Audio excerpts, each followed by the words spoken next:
আপনারা দেখছেন সংবাদ প্রতিদিন.in জ্যাকলিওয়াল স্টুডিওয়ে আপনাদের সঙ্গে রয়েছি আমি অহনা। এসআইআর এর পর ভোটার তালিকা থেকে বাদ গিয়েছিল প্রায় ৬৪ লাখের নাম, আর বিবেচনাধীন ছিলেন ৬০ লাখ। এবার এই নিয়ে বড় আপডেট দিল নির্বাচন কমিশন। জানা গিয়েছে যে বিচারাধীন তালিকা থেকে এবার বাদ পড়েছে ৪০ থেকে ৪৫% নাম, অর্থাৎ এই মুহূর্তে দাঁড়িয়ে প্রায় ৮২ লাখের নাম মোট ভোটার তালিকা থেকে বাদ পড়েছে। ভোটার তালিকায় নাম না ওঠায় মানসিক অবসাদ থেকে চরম সিদ্ধান্ত নিলেন এক ভোটার। এই ঘটনায় চাঞ্চল্য ছড়িয়েছে। পরিবার অভিযোগ করছে নির্বাচন কমিশনের বিরুদ্ধে। পাল্টা তৃণমূল অভিযোগ করে বলছে যে শুনানিতে হাজিরা দেওয়ার পরেও নাম ওঠেনি। বৈধ ভোটারকে অনুপ্রবেশকারী বলে মারার চক্রান্ত করছে নির্বাচন কমিশন, পাল্টা দিয়েছে বিজেপিও।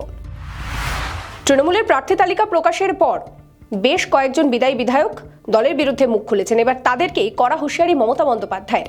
তিনি পরিষ্কার বলছেন, টিকিট না পেলে বিরোধিতা করব এটা নয়। যারা মানুষের পাশে থেকে কাজ করেছেন তারা টিকিট পেয়েছেন, যারা টিকিট পাননি আমি তাদের প্রতি কোনো অন্যায় করিনি, অর্থাৎ কোনো রকম কোনো অন্যায় বরদাস্ত করা হবে না, সাফ বার্তা মমতা বন্দ্যোপাধ্যায়ের।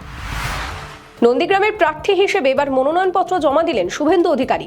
সকালে স্থানীয় শিব মন্দিরে পুজো দেন, এরপর হুড খোলা গাড়িতে প্রচার সারেন তিনি। তার প্রচারে তার সঙ্গে ছিলেন দিলীপ ঘোষও। রবিবার দলীয় প্রতীক তার হাতে তুলে দেন শ্রমিক ভট্টাচার্য। ফের বিতর্কে তৃণমূল প্রার্থী হরেরাম সিং।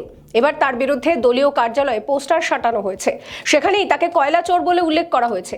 এই ঘটনায় পথে নেমে প্রতিবাদ তৃণমূল কংগ্রেসের কর্মী সমর্থকদের। শুধু তাই নয়, তার সঙ্গে কয়লা কাণ্ডে অভিযুক্ত দুজনের ছবিও রয়েছে বলে জানা যাচ্ছে।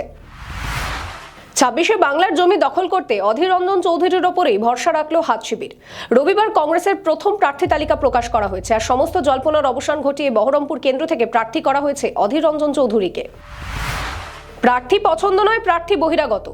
প্রার্থীকে কোচবিহার থেকে ফালাকাটায় নিয়ে এসেছেন দলের জেলা সভাপতি, আর এই ঘটনায় কংগ্রেসের কর্মী সমর্থকরা তারা বিক্ষোভে ফেটে পড়েছেন। তারা রীতিমতন অফিসের সামনে ভাঙচুর করে বিক্ষোভ দেখিয়েছেন। তাদের দাবি এই প্রার্থী বদল করতে হবে। এখানে কংগ্রেস প্রার্থী করেছে অক্ষয় কুমার বর্মনকে। সমস্ত খবরের আপডেটের জন্য আপনাদের নজর থাকুক সংবাদ প্রতিদিন.in এ। এবারে ভাই ভোটের লড়াই এই এখানেই দেখবো।